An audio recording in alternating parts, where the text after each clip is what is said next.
Halo, selamat datang di video edukatif EduGreen Indonesia. Video ini dibuat sebagai bentuk pelayanan masyarakat dari 4 mahasiswa jurusan Bioteknologi di I3L atau Indonesia International Institute for Life Sciences Jakarta. Adapun tujuan dari video ini adalah untuk mengedukasi masyarakat mengenai gaya hidup berkelanjutan atau sustainable yang dimotivasi oleh pandemi COVID-19 melalui tips dan trik sederhana yang dapat dilakukan di rumah. Jangan lupa untuk like dan komen video ini dan subscribe ke channel kami.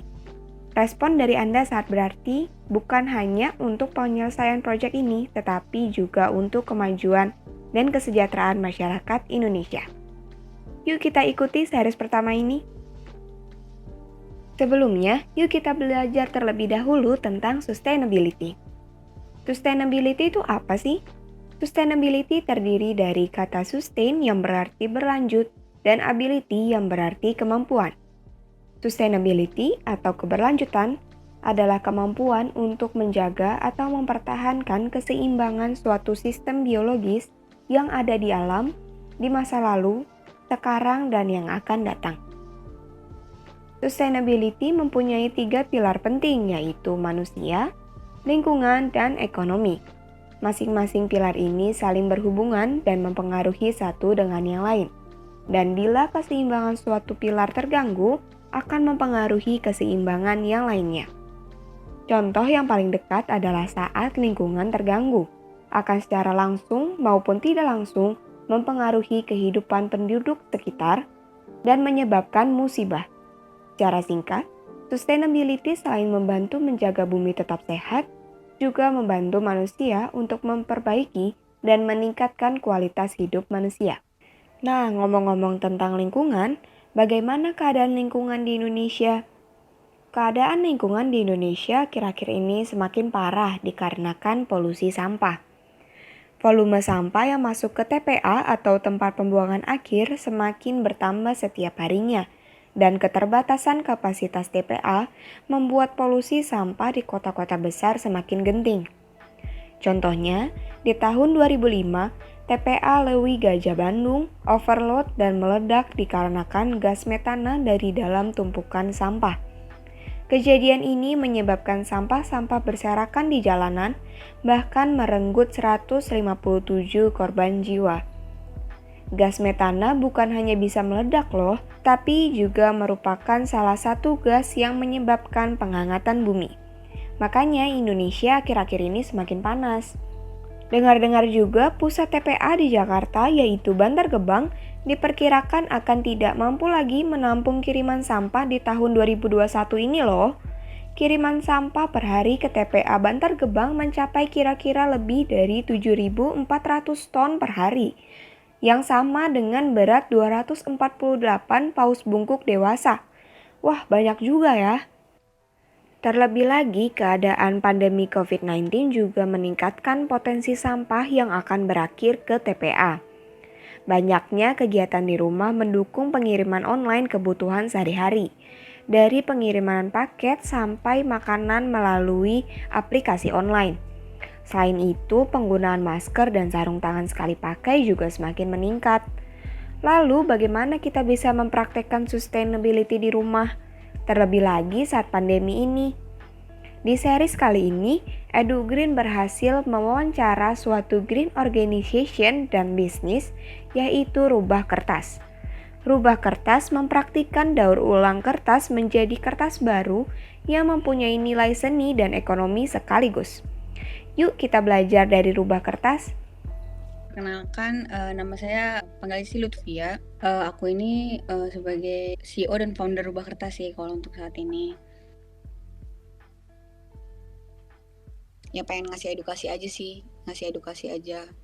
Nah, satu sisi selain ngasih edukasi itu, ya kita juga berusaha membantu dengan cara ngolah sampah kertasnya itu. Di IG ada beberapa edukasi lingkungan. Waktu masuk 2014, teknik lingkungan ataupun yang berhubungan sama lingkungan itu belum hal yang orang-orang tahu lah gitu. Nah, kalau aku emang tertarik sih sama isu lingkungan gitu. Nah di situ sih aku pengen kayak ya udahlah, maksudnya kayaknya ngasih edukasi ke masyarakat aja sih, maksudnya supaya tahu oh masalah lingkungan itu apa aja sih kayak gitu. Jadi meningkatkan awareness juga. Kalau aku ngeliat sendiri awarenessnya kan masih kurang ya, tapi seiring berjalannya waktu dengan adanya sosmed juga meningkat juga akhirnya. Cuman salah satu hal yang kenapa akhirnya aku pengen edukasi itu ya karena waktu awal aku masuk kuliah gitu saudara-saudara dekat gitu ya sering nanya ngapain sih ngambil jurusan itu, emang apa yang masalah yang mau diselesaikan ya kayak gitu-gitu. Nah di situ aku mikir pasti banyak orang lain yang nggak tahu juga, jadi kayaknya kenapa jadi pengen edukasinya karena itu sih. Kalau untuk kertas itu dia jauh lebih mudah untuk didaur ulang ketimbang plastik. Kalau misalnya plastik kayaknya jarang banget sih untuk bisa didaur ulang, bahkan kalaupun bisa paling cuma sekali kan kalau plastik. Kalau kertas itu bisa sampai 6-7 kali didaur ulang. Tapi dengan prosesnya juga nggak seribet plastik ya. Kalau plastik kan soal bahan campurannya banyak banget, bahan campuran kimianya. Nah kalau kertas tuh cenderung sama gitu kandungannya, jadi bisa jadi kertas lagi gitu. Itu sih kelebihan kenapa kertas itu bisa didaur ulang.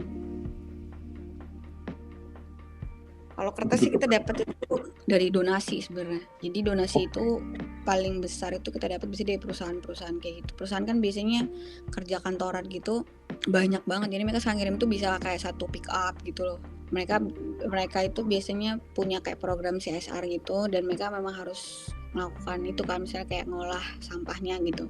Nah karena tahu emang kita ngolah sendiri, jadi kerahasiaan data mereka terjaga lah karena emang kita juga nggak ada ngasih ke pihak lain gitu kan. Jadi ketika kita terima ya kita olah, ya udah gitu datanya hilang semua kan, nggak akan sebar kayak gitu sih. Tapi kalau misalnya dari perorangan yang ngirim juga ada sih. Biasanya karena kita tuh kan di bisnis lingkungan itu kan juga ada kenalan sama sisi yang bergerak di bidang lingkungan juga.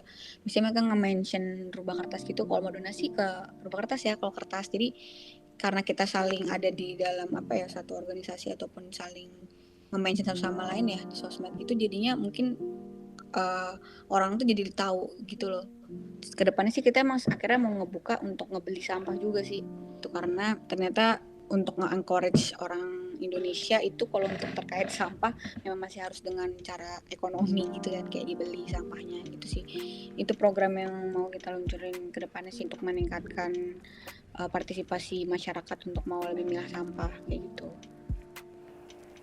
Nah sekarang mari kita ketahui detail proses daur ulang kertas bekas menjadi kertas baru seperti rubah kertas. Dan jangan lupa dipraktekkan di rumah ya. Pertama-tama kita harus mempersiapkan bahan-bahan yang dibutuhkan seperti blender, 2 figura foto dengan ukuran yang sama, beserta screen sablon atau kawat yang ditempelkan ke salah satu figura. Ini akan berfungsi sebagai saringan. Atau kita juga bisa membeli cetakan kertas yang sudah jadi untuk mempercepat proses. Bahan lain yang dibutuhkan adalah kertas atau koran bekas, kontainer atau baskom, spons, papan atau triplex, dan kain. Nah, langkah pertama adalah menyiapkan bubur kertas atau pulp. Bubur kertas dibuat dengan cara merobek-robek kertas sampai berukuran sangat kecil. Sobekan kertas selalu dimasukkan ke dalam blender dengan tambahan 2/3 air, lalu di blender sampai cukup halus. Kemudian, isi air di baskom atau kontainer sampai 3/4 penuh dan tambahkan sedikit demi sedikit bubur kertas. Di tahap ini, kita juga bisa menambahkan pewarna alami sebagai bahan pewarna kertas yang juga berfungsi untuk membantu memperbanyak variasi kertas nantinya. Langkah kedua adalah untuk menyaring dan mencetak bubur kertas. Siapkan saringan kertas dan masukkan ke dalam baskom atau kontainer yang sudah berisi campuran bubur kertas. Lalu saring campuran bubur kertas secara perlahan. Perlu diingat untuk menjaga keadaan bubur kertas atau pulp agar tidak terlalu tebal dan tidak terlalu tipis. Untuk mencetak bubur kertas diperlukan triplek atau papan yang dilapisi kain yang sudah dibasahi di atasnya. Lalu letakkan saringan di atas kain basah dengan posisi terbalik, yaitu pulp atau bubur kertas menghadap kain basah. Kita juga bisa menggunakan sponge yang sudah dibasahi untuk menepuk perlahan pulp dari belakang agar terlepas dari saringan. Lalu lepaskan saringan secara perlahan. Langkah ketiga adalah untuk membuat lapisan pulp atau bubur kertas, yaitu dengan mengulang step menyaring dan mencetak bubur kertas beberapa kali. Pertama-tama, lapisi pulp atau bubur kertas yang sudah dicetak dengan kain basah lainnya, dan tambahkan lapisan pulp atau bubur kertas lagi di atasnya. Langkah ini bertujuan untuk membuat beberapa kertas daur ulang dalam sekali proses.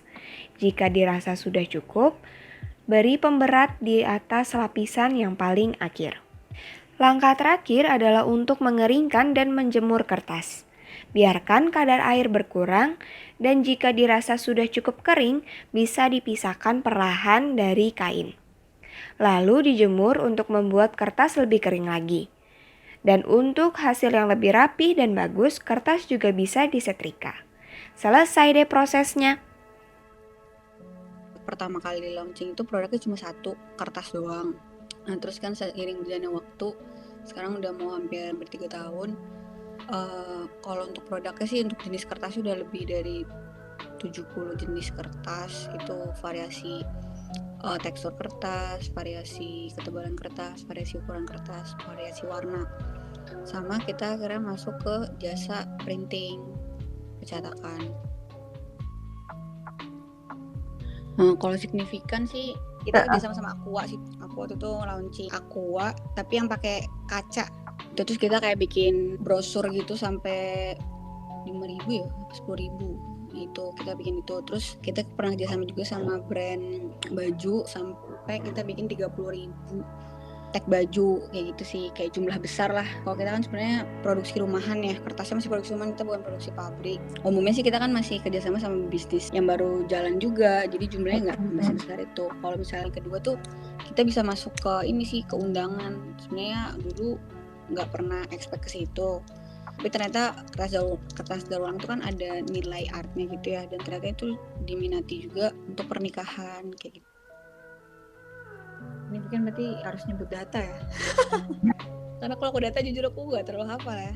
Tapi maksudnya kalau misalnya dilihat dari maksudnya dari secara kualitas gitu, ya pemilihan sampah itu penting ya, karena yang pertama kan untuk mengurangi jumlah volume sampah yang masuk ke TPA. Sedangkan kan kalau di Indonesia sendiri volume yang masuk ke TPA itu kan udah tercampur ya, karena dari kitanya juga masih malas milah. Terkadang juga kita udah milah karena kita nggak nemuin channel yang bisa langsung ngolah sampahnya tersebut, akhirnya kecampur lagi kan.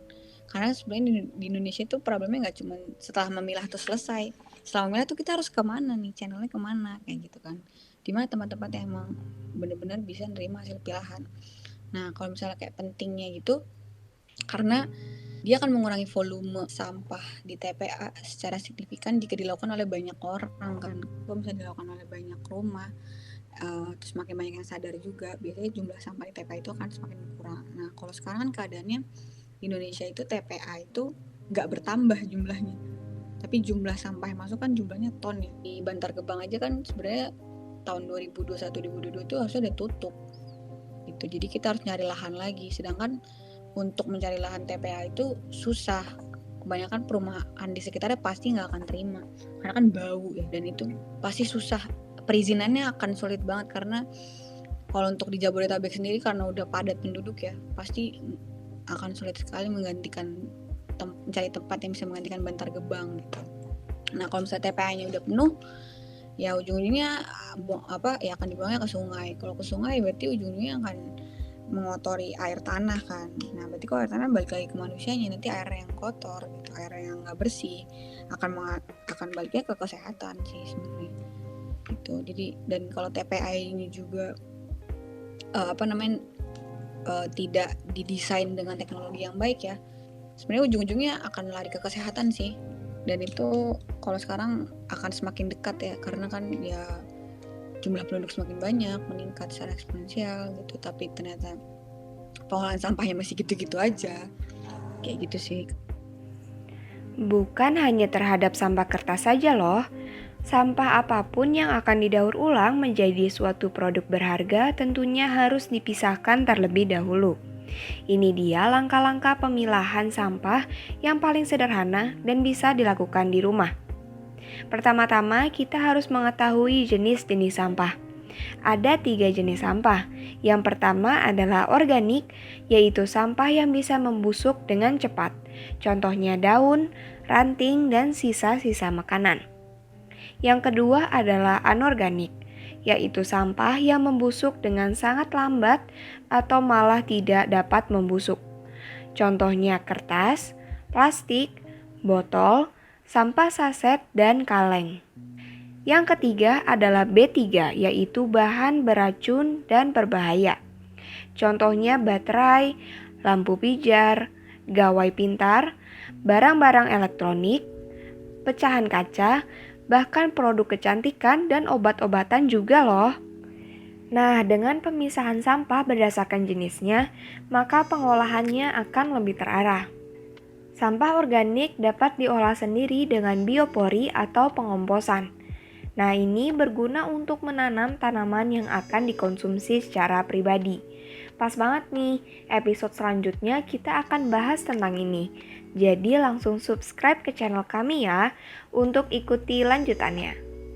Dan kalau dipikir-pikir, jika sampah organik bisa dikelola sendiri, maka beban tabungan TPA akan berkurang sekitar 50%, yang berarti umur TPA akan lebih panjang dan dampak buruk penimbunan sampah ke lingkungan akan berkurang secara signifikan. Menguntungkan bukan? Lalu, sampah anorganik bisa digunakan kembali atau didaur ulang. Hayo, siapa yang suka belanja barang antik atau baju bekas yang masih berkualitas baik? Lagi ngetren kan nih, thrifting? Atau siapa yang mengeprint pada 2 sisi kertas? Aku juga loh. Selain relatif ramah di kocek, ramah juga di lingkungan. Ini juga yang dilakukan oleh Rubah Kertas dan para kolektor sampah terhadap plastik, botol kaca, besi, dan lain-lain. Nah, kalau sampah B3, nasibnya bagaimana? Kita harus mencari tahu agen atau perusahaan yang khusus menangani limbah B3. Jangan dibuang sembarangan ya. Sebenarnya sih penting banget ya kalau menurut aku.